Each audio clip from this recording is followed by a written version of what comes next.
Welcome to Serves You Right. This is Andrew, and I'm glad you can make it. If you are a server, bartender, back of house warrior, this is the spot for you. Follow me as we try to work out a couple fundamental questions. One of the main ones I've asked myself over the last couple years is whether you can truly be happy working in the service industry.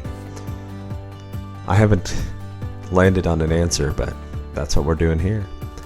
I look around to find people that are inspirational, people that inspire, people that can promote a better life, and occasionally people that can serve as a cautionary tale. So I find people and I ask them questions. What's their life like? What are they doing? And how could someone else learn from them and do something like they're doing? I'm exploring what I can find, and I hope you enjoy the journey. If you have any questions, please let me know. Please like, subscribe, and share, and let's jump right in. This is my conversation with Julio out of Sweden.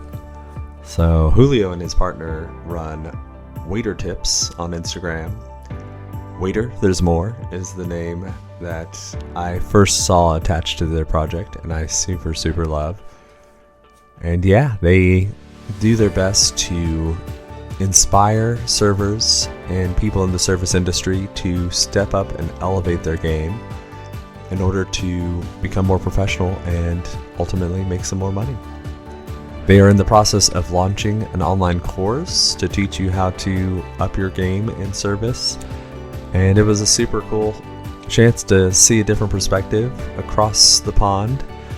Just as a heads up, in the course of this conversation, a inevitable possibility, talking to someone in Europe, we did lose internet connection briefly, so there is a bit of a blip, and I jump in and apologize mid conversation, but it was too good of a conversation to scrap it, so we ended up deciding to keep it. There you go. Without further ado, this is Julio.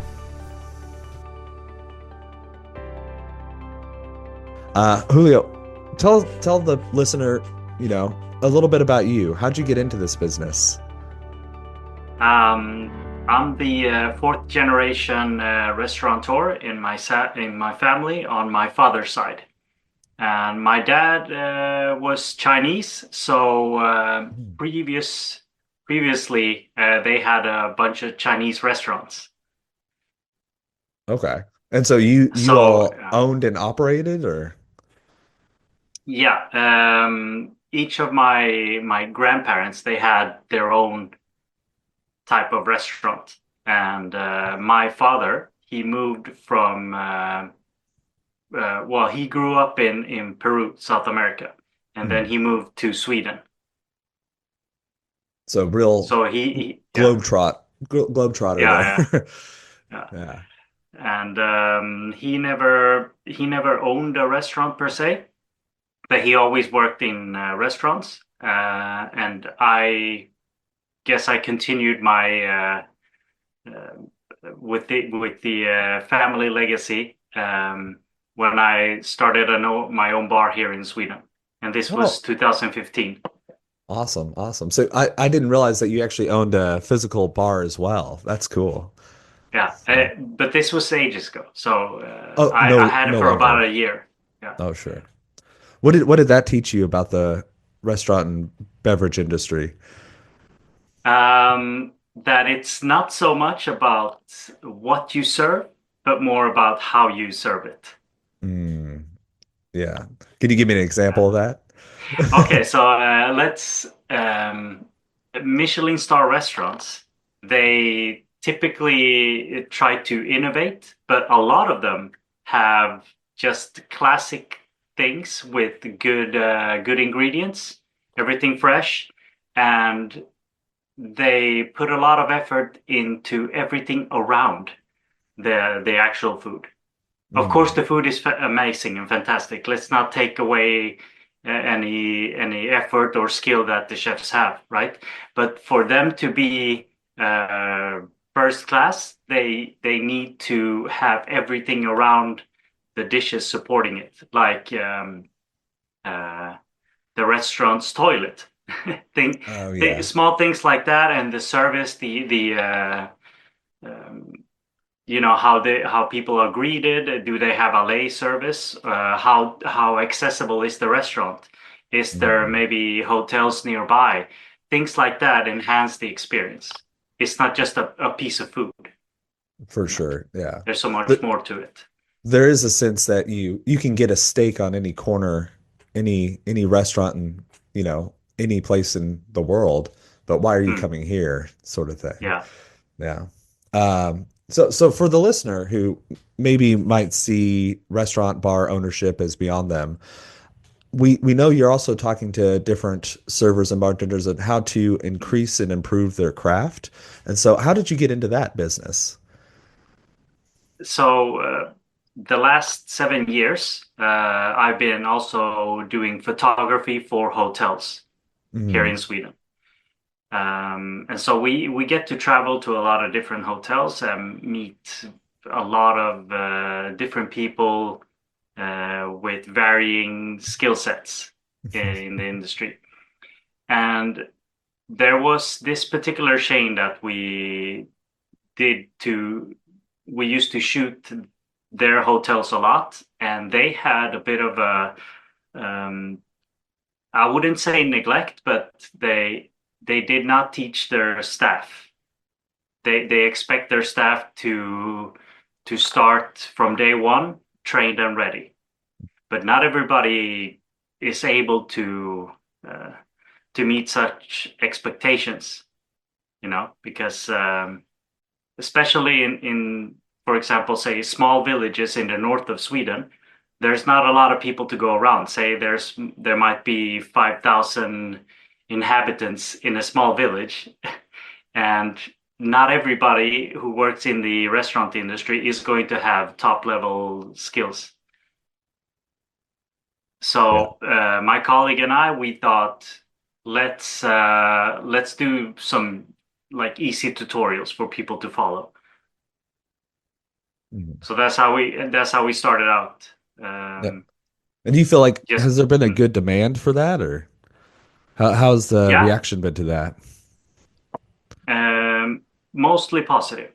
Mm. And well, I did learn some things along the way. I've Mhm. been working in the industry for 20 years, but once you can show people, okay, this is how I open a bottle of wine, and somebody who lives on the other side of the world gives some good and positive feedback.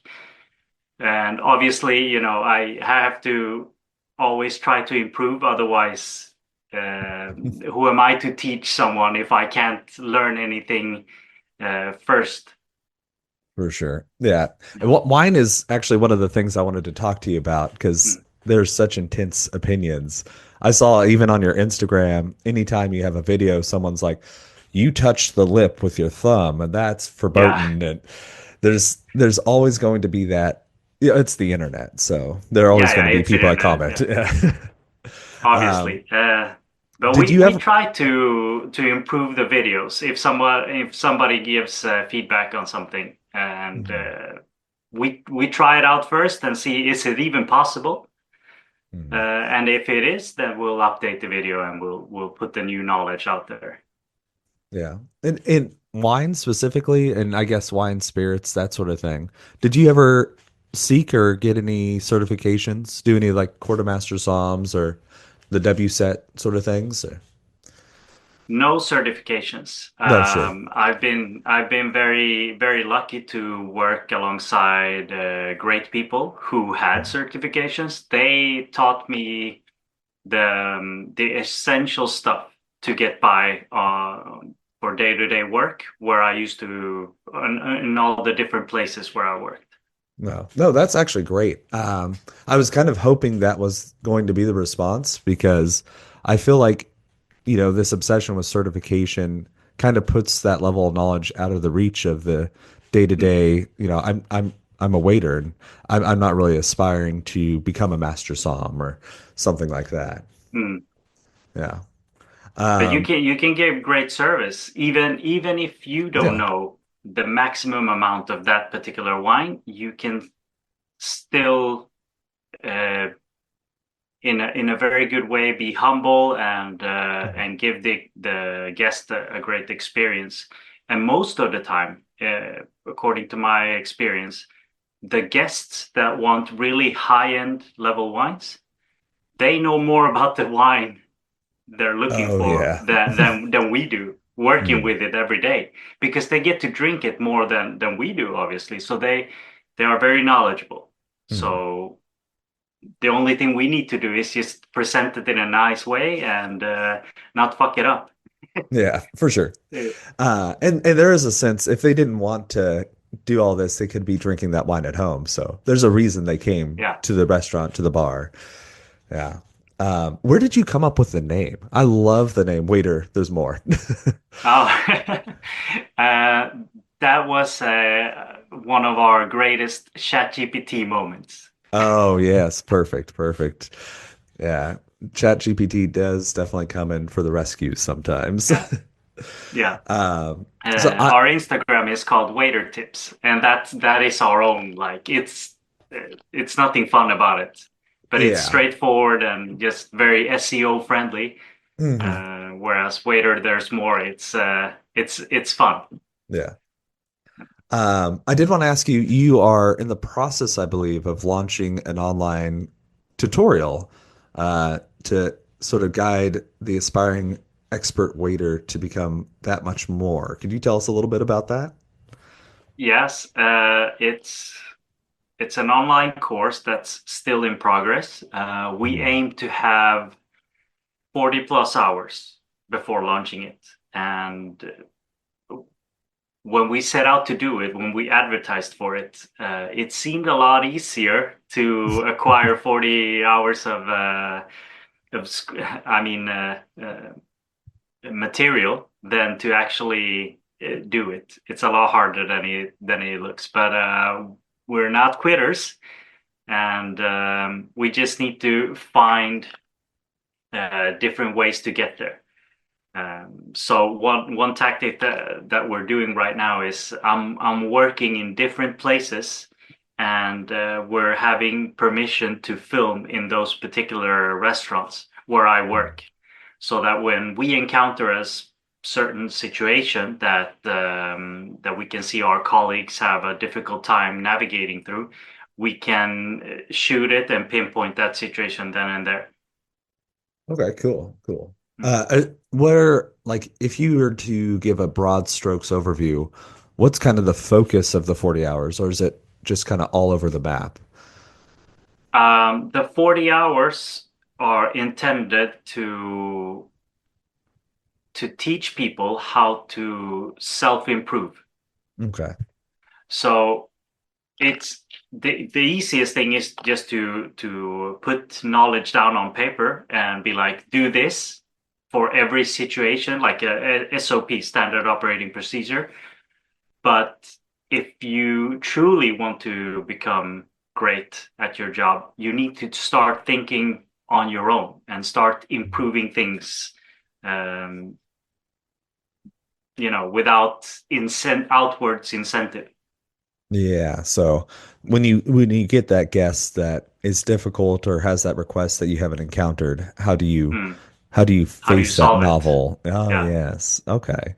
So less maybe would it be fair to say less tactical and more kind of high level organizational principles for the future? Or? It's difficult to describe it. It's Sure. kind of like let's view it as self-improvement for waiters. Okay. Cool. So that it's kind of trendy right now for business owners and things like that, like the 5 a.m. club, things like that. But more for waiters, I guess. Okay. So Okay. it does involve a lot of step-by-step tutorials. Okay, this is how you make a coffee. This is how you carry plates. Hmm. Um, but then towards the end of the 40 hours, it'll be more like, okay, so if a VIP guest asks you, do you have pear juice? And you don't, it's like a trick question, but the Mhm. answer is to go and buy some. Sure. Yeah. That's basically you want them to reach that conclusion on their own. Hmm. Yeah. Can you go buy some if it's something that you can't find anywhere? Can you guide them to a new, like similar sort of thing? That sort of thing. Does that kind of sum it up or hello? I believe you may have frozen. All right. This is the part where we lost connection, unfortunately. We tried to get the conversation to come back and we did a decent job, but again, it's the risk of a phone call from Omaha, Nebraska to Sweden. Okay. I do apologize if you were super into that last conversation. One of the dangers of having a conversation from Omaha, Nebraska to Sweden is the internet can go out. So we Yeah, are back on. So we were right it in the middle happens. talking about your course and kind of trying to figure out what it was. You were describing it as self-help for waiters, essentially. Mhm. So Yes.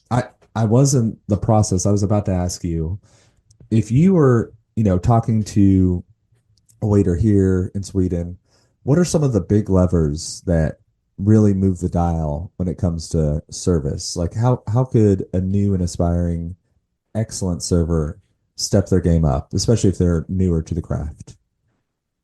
Yeah. So the number one factor for, let me rephrase that. It's important for new servers to realize that following orders is good to a certain point, and then after that, you have to start thinking on your own. And that means, let's go back to the pear juice example where, okay, so the guest asks you for something, you go and get it.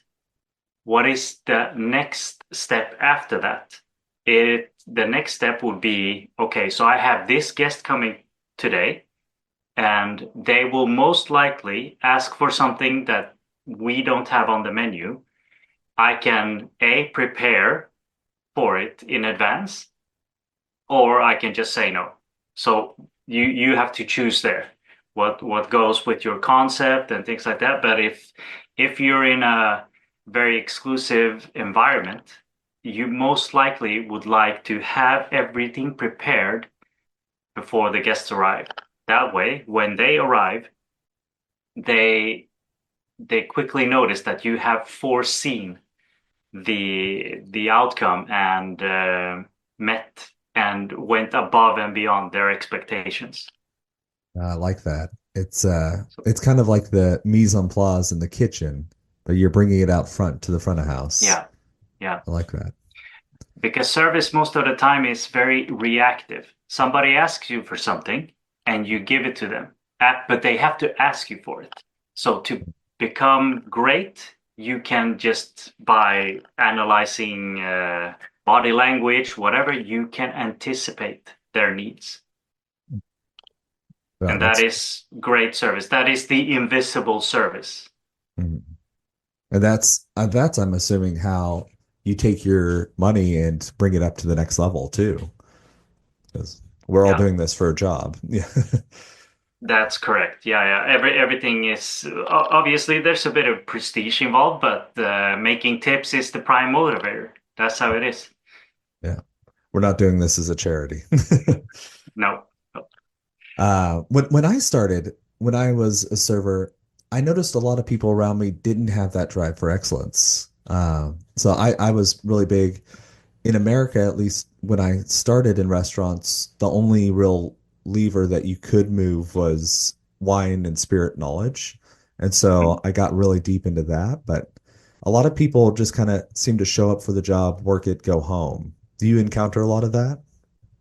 I mean, in every industry, there's always a big batch of people uh, that they just want to get their money and move on with their lives outside of work.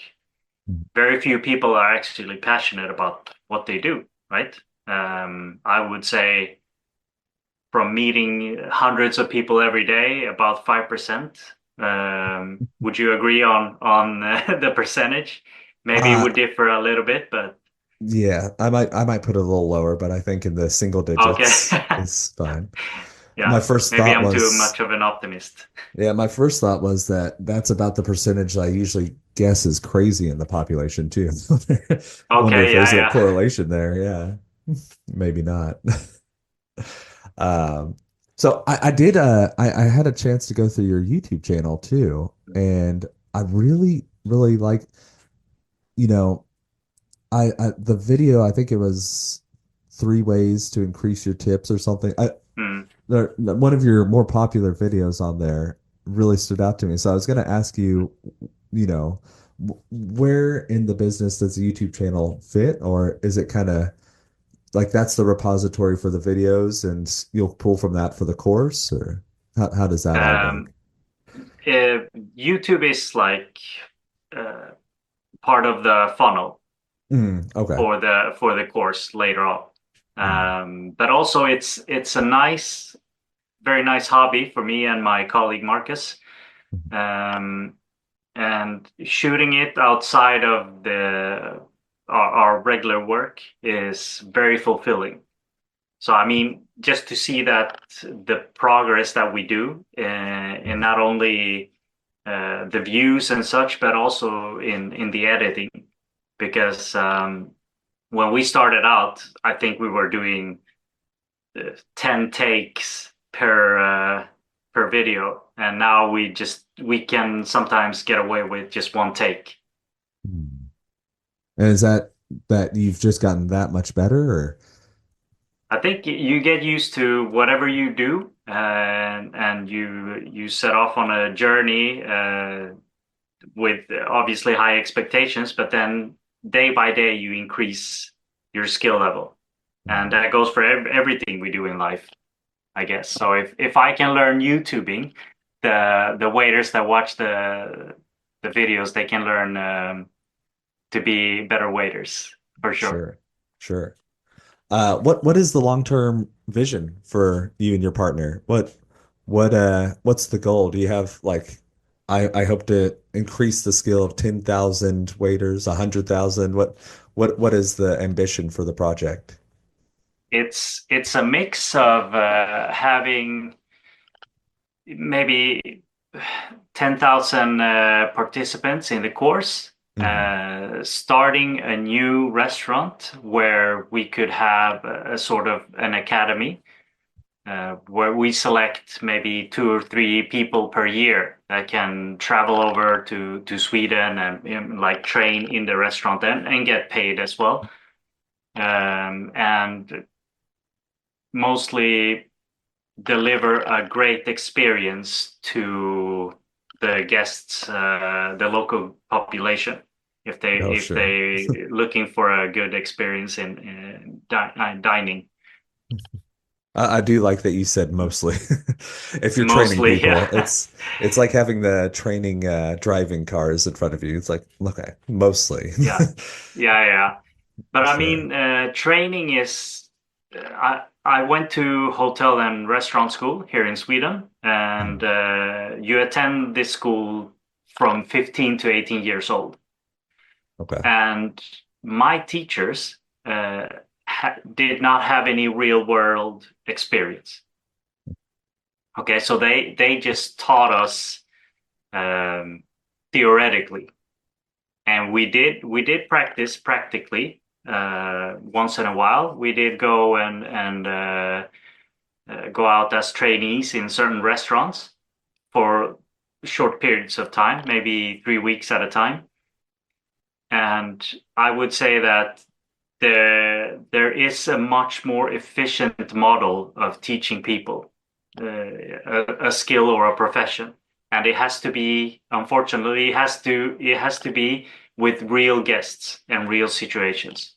Mhm. That is the optimal way of learning, really. Yeah. They say, yeah, if you want to play like you practice, practice like you play, Mm. essentially. Yeah. What has been the biggest disconnect in your theoretical knowledge versus the practical hands-on? The practical hands-on, it's, I mean, the service industry is a lot about reading people, reading Hmm. your guests, and because they won't always tell you what they're thinking. For example, if you go over to a table and you have somebody that's an introvert, and you ask him how's the food, they might hate it, but they Oh will say, yes. "Oh, it's fine." Hmm. And you're like, okay, but that's what they said. But that doesn't mean they're happy with their experience. So you need to read them, you need to see their body language and everything. So theoretically, when you're reading through a book, this is the situation, this is what you do in this situation. Okay, simple enough. But then when you get out there and you're like, okay, why am I not getting as much tip as I should? I'm following everything to the Hmm. letter, and it's because you're not connecting with the people. Sure, sure. So I think any gentleman out there that has a girlfriend who's ever said it's fine will connect with that last statement. It's like, oh, big time. it's not fine. Yes. No, yeah, yeah. Uh, in that sense, would it be almost better to have a psychology degree and go into the service industry? Mm, I think it's a bit of you, if you go in 100% psychology, you won't have the physical skills to perform The at the job, mechanics. right? Yeah. Yeah. So a lot of it is sleight of hand, really. But if you only have a sleight of hand type of guy, if you have a magician work at a, say, restaurant, they will be great at performing the physical stuff, but maybe not as good at reading. So waiters need to be an all-round type of person, Mhm. For sure. which is Uh-huh. it's a lot harder than than it sounds, because you Hmm. have to dabble and become an expert, a little bit of an expert in many fields. Yeah. Is Sweden similar to the situation in America where there are tons of restaurants, little mom and pop shops, and there's a huge demand for waiters pretty much anywhere you go, where you can find a job, maybe not always the best job, but there's almost an endless supply of labor that people are looking to hire. We have that here as well. Yes, Yeah. I think we're quite similar, Okay. um, like that. But Yeah. as opposed to in the US, being a waiter here is it's a low status job. Okay. Yeah. It's something that students do while they're studying at the university. It's like a part-time job, and Mhm. most people are not very. Oh, sorry, a bit of lost in translation in my head No, there. that's okay. Uh, they don't give it their full effort. Oh, sure. They Yeah. just, It's kind of like how, at least in America, you're a kid and you want to make money in the summer, you mow lawns, but very few people go into professional lawn mowing. yeah, yeah, Yeah. No, kind of like that. I think it's very similar here actually. Mm, Until you get to the really high price points, a lot of people think of it as a side secondary job, something yeah, that they take up to get through essentially. yeah. Mhm. But getting to the higher levels of restaurants is, I mean, it's difficult. It's nothing that I only experienced it because somebody took me with them, Mhm. right? So it's not like I applied for high-end jobs or anything like that. I would say I got lucky. Mhm. I worked in this fantastic place in London, and I started out there as a coffee boy, and I was like 30 years old, so I was a grown man, right? But a friend of mine started working there as a waitress, and she said like, okay, apply for this job, you'll get it 100%. Okay. So I started as a coffee boy, and I was lucky enough to advance through the ranks, not just with skill, but a little bit of political navigation. And somebody got fired, somebody quit at the right time, and then, here I am, and I'm able to go to the next step. But without that, I would never have seen how things work in the background. Hmm. And for example, getting promoted in a high-end place, it's not always, the jobs don't always go to the most qualified people. Let's just put it like that. It's a Sure. mix of, political, um, uh, great awareness for, how relationships are built and things like that. So even if you're a great performer, it doesn't guarantee you to uh, get a better job. Yeah, and there's that magic word tenure. How long you've worked there Yes, does, tenure. Yeah, yeah. yes, it comes into it for sure. No, that's a great story. Started as a coffee boy. I had a similar trajectory as a barback.